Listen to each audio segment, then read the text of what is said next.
صل على سيدنا ومولانا محمد وعلى سيدنا علي وسيدتنا فاطمة وسيدتنا زينب وسيدنا حسن وسيدنا حسين وعلى آله وصحبه وبارك وسلم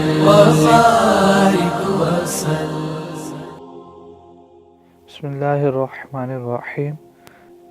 حضرت عبداللہ بن مسعود رضی اللہ عنہما سے روایت ہے کہ نبی کریم صلی اللہ تعالی علیہ وآلہ وسلم نے ارشاد فرمایا کہ جو آدمی اس سورت کو رمضان المبارک کی پہلی رات میں یاد کرے گا اسے قرآن مجید یاد ہو جائے گا۔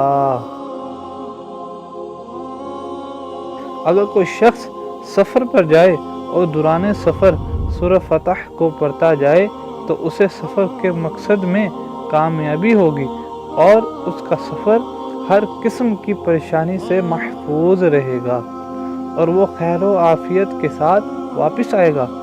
اگر ہوائی جہاز میں جاتا ہوا پڑے تو وہ بخیریت سے پہنچے گا۔ غرضیہ کہ جس قسم کی سواری پر یہ سورت پڑے گا حفاظت اور سلامتی سے رہے گا۔